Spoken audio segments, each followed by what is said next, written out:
Assalamualaikum warahmatullahi wabarakatuh.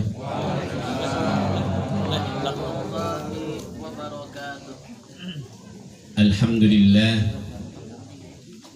alhamdulillahilladzi ja'alal mauta rahatan lil mu'minin. Asyhadu an la ilaha illallah wahdahu la syarika lah, wa asyhadu anna sayyidana Muhammadan rahmatan lil alamin. Allahumma salli ala sayyidina Muhammadin wa ala alihi wa sahbihi ajma'in. Amma ba'du. Qala Allah Ta'ala fi kitabil karim, a'udzu billahi minasy syaithanir rajim. Bismillahirrahmanirrahim. Tabarakalladzi biyadihil mulku wa huwa ala kulli syai'in qadir. Alladzi khalaqal mauta wal hayata liyabluwakum ayyukum ahsanu amala wa huwal azizul ghafur. Sadaqallahul adzim wa sadaqal habibul karim wa nahnu ala dzalika minasyahidin wasyakirin walhamdulillahi rabbil alamin. Yang sama-sama kita hormati sahibul bait yang pada malam hari ini kita diundang oleh keluarga besar di sini dalam rangka ikut mendoakan almarhumah Ibu Yumnah binti Bapak Jaya yang telah dipanggil oleh Allah Subhanahu wa taala. Mudah-mudahan kita doakan, pertama kita doakan untuk keluarga besar di sini, baik suaminya dan juga anak-anaknya, diberikan ridho oleh Allah Subhanahu wa taala atas takdir Allah Subhanahu wa taala. Yang kedua, kita doakan juga untuk almarhumah, mudah-mudahan seluruh amal ibadahnya diterima oleh Allah Subhanahu wa taala dan kuburnya raudhah min riyadil jannah. Amin rabbal alamin. Yang sangat hormati juga Saudara Dr. Andes Muhammad Naim dan juga para tokoh masyarakat, tokoh pemuda dan juga aparatur negara. Di sini ada Bapak RW kita, Bapak RW Husin Marhusin, Pak RT 02 ya. Ya. 02 yang insya Allah semuanya kita yang hadir di sini mendapatkan rahmat dari Allah Subhanahu wa taala dan juga mendapatkan keberkahan dari Allah Subhanahu wa taala. Hadirin yang juga ibu-ibu yang ada di belakang saya ini, di belakangin Bu ya, di belakangin. Pada malam hari ini kita mungkin sudah puluhan ya, kita hadir di majelis tahlil, di majelis 1 hari, 2 hari, 3 hari, 7 hari, dan pada hari ini kita diundang juga untuk hadir di 7 hari. Ini sering saya katakan bahwasanya kematian itu kan memang tidak mengenal waktu, tidak mengenal tempat, tidak mengenal umur, tidak mengenal itu. Karena kematian itu diciptakan oleh Allah Subhanahu wa taala untuk menjadi pelajaran buat kita. Jadi kalau hidup itu adalah nikmat dari Allah, maka sebetulnya kematian juga nikmat dari Allah. Karena kedua-duanya adalah makhluk Allah. Ini apa kaidah kita dalam kehidupan. Nah, kematian itu tidak mengenal waktu dan tempat juga umur. Di mana saja kalau sudah waktunya datang, mau dia di rumah, mau di rumah sakit, mau di jalanan, mau sedang main gaplek di pos kamling, mau sedang ngapain saja itu, sedang mancing. Kalau mau sudah waktunya, itu akan dipanggil oleh Allah Subhanahu wa taala. Nah, ini saya ingin mengatakan, saya pengen mulai dari sini. Karena kematian itu tidak mengenal waktu, tempat, dan juga umur, maka para ulama kita ketika memberikan penjelasan tentang kematian itu adalah diantaranya adalah Imam Qurtubi rahimahullah ta'ala. Beliau mengatakan bahwa al-mautu itu inqita'u ta'alluqir ruhi bil badani. Jadi kematian itu adalah terputusnya kebergantungan ruh kepada badan. atau terputusnya, terkungkungnya ruh ini di badan kita, terkait kematian. Karena itu maka dia tidak mengenal waktu. Karena ruh begitu masuk ke dalam tubuh kita, maka dia terbatas oleh tubuh kita ini. Terbatas. Jadi geraknya tidak bebas dia. Maka disebutnya inqita'ur ruh, inqita'u ta'alluqir ruh. Terputusnya kebergantungan ruh terhadap badan kita. Maka ketika badan sudah tidak ada ruhnya, maka itu disebut mati. Mengapa disebut mati? Karena badan kita tidak ada manfaatnya. Badan kita seganteng apapun, semudah apapun, secantik apapun, maka tidak ada manfaatnya itu. Dia harus segera dikuburkan. Dia harus segera dijauhkan dari kehidupan kita. Kan begitu. Nggak ada yang mau nyimpen itu di rumah. Kenapa? Karena kita sudah terputus, sehingga ruh kita sudah tidak ada di badan. Maka ketika tinggal badan saja, maka tidak lagi ada kita bisa mengambil manfaat dari badan tersebut. Itu disebut nanti mati. Makanya bendanya disebut mayit atau jenazah ketika sudah mau disolatkan. Jenazah. Bukan lagi manusia.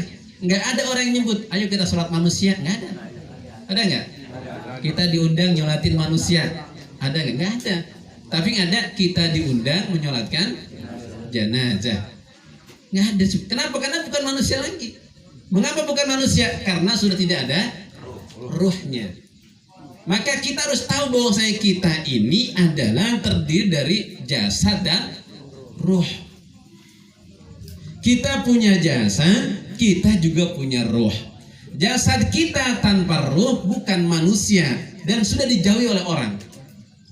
Kan begitu. Sama juga ruh tanpa jasad juga bukan manusia, juga sama. Orang ketemunya sudah takut. Sudah takut. Karena kedua-duanya ini adalah harus kumpul dalam satu kesatuan, itu nanti disebut manusia. Karena itu maka kita mesti mengerti betul ini kaidah hidup kita. Kalau kita punya jasad, kita juga punya ruh, maka kedua-duanya itu butuh makanan, butuh gizi agar kedua-duanya menjadi sehat. Perlu kita sehatkan. Perlu, kalau sekarang kita RW perlu daya imun agar tidak terpapar COVID-19 gitu. Kan begitu. Begitu kan ya? Coba sekarang pakai masker semua itu. Hampir ada pakai masker. Kenapa coba? Karena kita ingin menjaga jasad kita.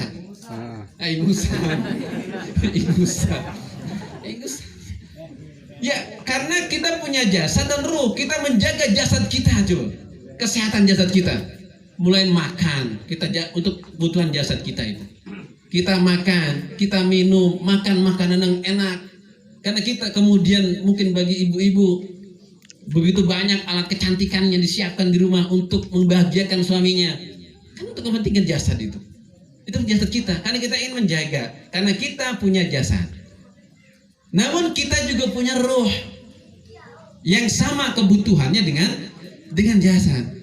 Kalau umpama jasad kita tutup dengan masker itu agar tidak terpapar COVID-19, maka ruh kita juga perlu kita tutup agar tidak terpengaruh dengan perangai perilaku yang buruk. Kan begitu. Kita terkadang kita tutup mulut, kan nggak tutup nih. Mulut kita tutup, hidung kita tutup agar tidak terpapar penyakit atau COVID-19 nih. Tapi ruh kita itu nggak pernah kita tutup. Ada panggilan azan, ketutup ruhnya kita itu akhirnya, ditutup benar-benar. Di bulan Ramadan puasa lagi. Nggak puasa pisan apa? Apa itu? Ini, nah semuanya itu untuk kesehatan ruh kita.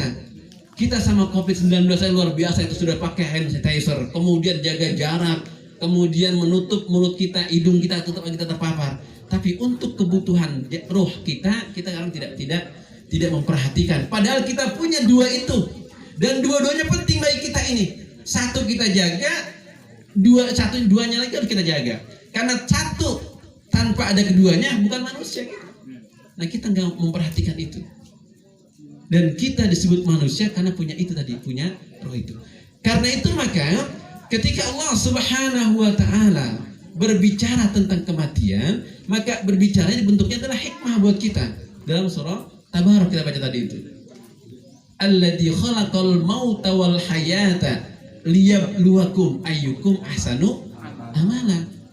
Jadi Allah yang menciptakan kematian dan juga kehidupan. Alladzi khalaqal mauta wal hayata, kematian dan kehidupan, liyabluwakum, untuk menguji kita. Maka hidup ketika kita disebut manusia ini, itu ujian buat kita. Begitu kita mati, bukan lagi manusia, juga ujian buat kita. Liyabluwakum ayyukum ahsanu amala, untuk mengetahui siapa yang paling terbaik amalnya. Maka hidup kita ini yang kita diberikan ruh dan jasad oleh Allah Subhanahu wa taala, pada hakikatnya adalah untuk menguji kita. Kita manfaatkan tidak jasad yang diberikan oleh Allah Subhanahu wa taala. Kita manfaatkan tidak ruh yang diberikan oleh Allah Subhanahu wa taala. Karena hidup ini adalah nikmat atau hikmah dari Allah Subhanahu wa taala. Coba kita hidup di dunia, ini kan nikmat dari Allah. Nikmat bukan? Nikmat. Kalau kita tahu nikmat, maka gunakan nikmat itu sebelum diambil oleh Allah. Ayo. Ini sekarang almarhumah ini, Ibu, coba tadi Yumna, Ibu Yumna. Berarti nikmat hidupnya sudah diambil oleh Allah Subhanahu wa taala. Mengapa sudah diambil? Karena sudah cukup, yang diberikan oleh Allah nikmatnya, sudah dikasih semua itu. Sudah cukup. Maka orang tidak akan dipanggil oleh Allah Subhanahu wa taala kecuali nikmat yang diberikan kepada sudah selesai sudah. Maka itu selesai sudah nikmat itu. Dipanggil oleh Allah Subhanahu wa taala. Maka kita yang masih diberikan nikmat hidup, ini nikmat dari Allah, maka gunakan kesempatan nikmat hidup ini sebelum ambil oleh Allah Subhanahu wa taala. Dan kita diberikan pelajaran oleh Allah yang luar biasa setiap hari, mungkin setiap minggu atau mungkin setiap bulan. Setiap hari kita diberikan pelajaran oleh Allah Subhanahu wa taala dengan adanya kematian. Makanya disebutkan kematian dan kehidupan. Maka kematian pelajaran buat kita, kehidupan juga pelajaran kita. Orang yang hidup maka mengambil pelajaran orang-orang yang sudah dipanggil oleh Allah Subhanahu wa taala, bahwa kita juga akan seperti itu. Sehingga mestinya kita tergesa-gesa, terburu-buru ingin mempersiapkan sebelum nikmat hidup itu diambil oleh Allah Subhanahu wa taala. Tinggal pertanyaannya kita jawab bersama-sama. Wa kaifa istidadukum lil maut? Apa yang sudah, bagaimana persiapan kalian, kita ini untuk kematian? Yang kedua pertanyaannya, apa yang sudah kita persiapkan untuk kematian kita? Karena kematian tidak mengenal waktu, tidak mengenal tempat, tidak mengenal umur, dan semua tidak mengenal itu. Karena dia adalah makhluk Allah yang taat terhadap perintah Allah Subhanahu wa taala. Tinggal kita bagaimana mempersiapkan persiapan itu. Karena itu maka, karena ini adalah bentuknya ujian dari Allah Subhanahu wa taala untuk menguji siapa orang yang paling baik di sisi Allah Subhanahu wa taala, maka kita manusia ini diberikan akal untuk memahami hikmah tersebut. Kita diberikan akal untuk memahami apa atau pelajaran yang Allah turunkan kepada kita. Maka akal itu hanya diberikan kepada manusia, tidak kepada makhluk Allah lainnya. Mengapa? Karena manusia diciptakan oleh Allah Subhanahu wa taala untuk menjadi memakmurkan dunia ini, untuk menjadi khalifah, untuk memimpin, untuk memakmurkan dunia ini. Karena itu maka manusia dikasih akal. Satu-satunya makhluk Allah di muka bumi ini yang diberikan akal itu hanya manusia. Sehingga nanti kalau ada manusia yang tidak menggunakan akalnya, itu nggak disebut manusia. Coba lihat nanti dalam surah apa? Al-Imran tuh. Walaqad darabna li jahannama katsiran minal jinni wal ins lahum qulubun la yafqahuna biha wa lahum a'yunun la yubsiruna biha wa lahum adhanun la yasma'una biha ulaika kal an'ami bal hum adallu. Kata Allah, walaqad darabna, sudah kami persiapkan, sudah kami ciptakan neraka jahanam untuk jin dan manusia. Jin dan manusia seperti apa? Manusia seperti apa? Lahum qulubun, mereka punya hati nurani, la yafqahuna biha, hati nuraninya tidak digunakan. Nah berarti kan dia diberikan akal, diberikan nurani untuk memahami, tapi dia digunakan itu la yafqahuna biha.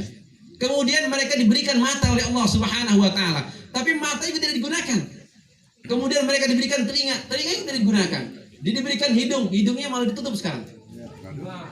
Mulutnya ditutup juga. Ditutup dari baca Al-Quran, ditutup dari membaca, dari zikir, ditutup dari semua ditutup itu. Nah, makhluk yang seperti itu diberikan oleh Allah Subhanahu, tidak digunakan, maka Allah nyebutnya apa? Ulaika kal an'ami. Nah, coba Allah nyebutnya, ini bukan saya yang nyebut. Mereka itu seperti an'am. An'am itu binatang ternak, seperti kambing, sapi yang kita sembelih itu untuk kurban. Jadi mereka yang tidak menggunakan akal pikirannya, manusia yang diberikan akal tidak digunakan, mereka yang punya mata tidak digunakan, mereka yang punya telinga tidak digunakan untuk memahami tanda-tanda kebesaran Allah Subhanahu wa taala, tidak digunakan sarana untuk beribadah kepada Allah Subhanahu wa taala, maka orang tersebut bukan manusia, tidak layaknya atau tidak bedanya dengan kerbau. Dia diumbar siang-siang, diumbar, kemudian pulang sampai ke rumah, ke kandangnya, gayemin, mulutnya gerah, kan begitu ya? Karena pengalaman ngangon dulu, mantan gitu, gayemin kan bahasanya, gayemin. Udah di rumah, tuh tinggal gayemin dia itu. Nah, kemudian sama dengan binatang seperti itu, dia karena kenapa? Karena akalnya tidak dipakai, telinga tidak dipakai, mata tidak dipakai untuk memahami tanda-tanda kebesaran Allah Subhanahu wa taala. Dia dengar azan, tinggal azan. Ini kan telinganya mendengar itu, tapi tidak pernah itu menjadi pelajaran buat dia. Ini panggilan dari Allah Subhanahu wa taala. Mungkin panggilan ini masih bisa saya abaikan. Tapi kalau nanti datang panggilan yang kedua, bisa kita hindari nggak? Kan kita lihat 3 panggilan lain nih. Pertama panggilan haji, bisa kita hindarin karena belum mampu. Panggilan azan, kita masih bisa ngelimas itu. Azan masih bisa itu, masih ngumpet, masih nutup selimut itu, masih bisa. Ya kan begitu ya? HP udah bunyi, dimatiin, mana culik? Culik si makannya culik tuh. Makanannya kan begitu. Subuh azan sudah berkumandang, masih kita bisa itu. Selimut masih bisa kita berat.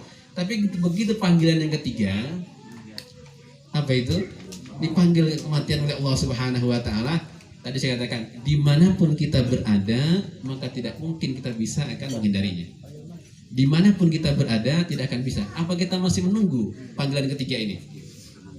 Pertama sudah, kedua sudah. Nah, tinggal satu lagi nih, yang ketiga. Maka kita datang ke sini ini untuk pertama kita mendoakan almarhumah, yang kedua pelajaran buat kita. Makanya tadi tidak mengenal waktu, tidak mengenal tempat, tidak mengenal umur. Yang kecil meninggal, yang remaja juga meninggal, yang sudah dewasa meninggal, yang udah menikah meninggal, yang belum menikah juga meninggal, juga yang sudah punya anak juga meninggal, yang sudah meninggal. Karena dia tidak mengenal waktu, karena dia taat kepada perintah Allah Subhanahu wa taala. Dan yang mendatangi kita itu bukan kita yang datang sebetulnya, dia yang mendatangi kita. Maka tadi saya katakan, di mana saja, lagi mancing kek, lagi dalam rumah kek, lagi kerja kek, atau lagi main gaple kek di itu. Karena dia yang mendatangi kita. Aina ma takunu yudrikumul mautu. Filenya mautu itu. Jadi dimanapun kamu berada, kematian akan mendatangi kamu. Berarti yang datang siapa? Kematian. Kita seakan-akan diudak-udak kalau kata orang kita. Diintilin. Oleh apa? Oleh kematian. Ya diikutin. Kita diikutin. Masa-masa diikutin. Rasulullah senantiasa mengajar kepada sahabat, "Kaifa istidaduka?" Bagaimana persiapanmu? Bagaimana persiapan kita? Karena memang kita mau tidak mau akan menuju ke sana, gitu. Mendekati ke sana. Karena itu maka saya sering mengatakan, ketika kita hadir di majlis-majlis seperti ini, maka sebetulnya yang paling terpenting adalah buat kita. Kalau almarhumah ini selesai urusannya sudah di dunia ya, Mang ya. Anak-anaknya almarhum selesai sudah urusannya di dunia. Tinggal apa dia yang diharapkan apa? Doa dari anak cucunya kalau ada. Dari suaminya, dari anak cucunya, saudara. Yang diharapkan itu doa udah. Anaknya ketika habis sholat di waktu mendoakan Rabbighfirli wali-walidayya warhamhuma, itu coba didoakan. Maka kalau tahlil itu usahakan kalau yang meninggal orang tua, anaknya hadir semua. Jadi yang membaca tahlil itu anak, usahakan. Jadi maksudnya kalau nggak bisa ngikutin, jangan malah kemana-mana. Anaknya ada di depan, kamu ikutin baca tahlil karena yang penting anaknya. Anak yang paling penting itu, bukan orang lain. Karena itu maka kita mungkin 7 hari doang nih. Anak kan setiap hari habis sholat doain. Kita mungkin 7 hari, nanti 40 hari, 100 hari selesai sudah. Artinya kita itu terbatas waktu. Tapi untuk anak itu nggak ada waktunya. Habis sholat dulu orang tua. Nah kemudian buat kita yang hadir, nah ini yang paling penting untuk mengingatkan kita. Berkali-kali Rasulullah SAW mengingatkan kita. Aksiru zikro hadimil ladzat. Ada yang menggunakan hadim, ada yang mengatakan hadim. Jadi aksiru zikro, perbanyak mengingat sesuatu yang dapat menghancurkan kehidupan dunia. Apa itu? Kematian. Orang lagi sedang naik-naiknya tuh, apa jabatannya, dagang, lagi laris-larisnya. Dipanggil sama Allah. Ya Allah, ini diingatkan itu. Aksiru zikro hadim. Hadim itu adalah penghancur kenikmatan kehidupan di dunia. Maka kita bisa melihat anak muda sedang karir, sedang nikah-nikahnya, dipanggil oleh Allah Subhanahu wa Ta'ala. Namanya disebut penghancur kenikmatan kehidupan dunia. Karena itu maka bagi kita yang hadir adalah untuk mengingatkan kepada kita agar kita ingat terus bahwasanya kita ini makhluk Allah yang juga akan dipanggil oleh Allah Subhanahu wa Ta'ala. Lalu untuk almarhumah selesai urusannya. Nah kita yang masih hidup masih berbuat maksiat lagi. Karena itu maka banyak para ulama mengatakan bahwasanya ketika kita berdoa kita mohon agar kematian ini menjadi apa? Rehat. Alhamdulillah ja'alal mauta rohatan lil mu'minin. Maka bagi orang-orang yang beriman kematian itu adalah sebagai rehat. Apa rehat? Keistirahat, ketenangan. Mengapa? Ketenangan dari apa? Ketenangan dari kehidupan dunia. Karena seluruh dunianya sudah dia menuju kepada Allah Subhanahu wa Ta'ala. Sudah tidak lagi berbuat maksiat. Selesai sudah urusan dunia. Maka disebut rohah. Makanya banyak orang yang mengatakan bahwasanya kematian itu sebetulnya adalah perpindahan dari satu negeri atau dari satu alam ke alam yang berikutnya. Yang kita di alam berikutnya mendapatkan kerehatan dari Allah Subhanahu wa Ta'ala. Itu yang kita harapkan. Maka mudah-mudahan kehadiran kita di majlis zikir atau majlis tahlil yang malam ke-7 ini mudah-mudahan semakin mengingatkan kita kepada Allah Subhanahu wa Ta'ala bahwa kapanpun dan dimanapun dan berapapun umur kita akan dapat dipanggil oleh Allah Subhanahu wa Ta'ala. Bismillahirrahmanirrahim. Alhamdulillahirabbil alamin arrahmanir rahim maliki yaumiddin. Iyyaka na'budu wa iyyaka nasta'in ihdinas siratal mustaqim siratal ladzina an'amta 'alaihim ghairil maghdubi 'alaihim waladdallin. Amin. Taqabbal ya karim. Subhanakallahumma bihamdika asyhadu an la ilaha illa anta astaghfiruka wa atubu ilaik. Assalamualaikum warahmatullahi wabarakatuh.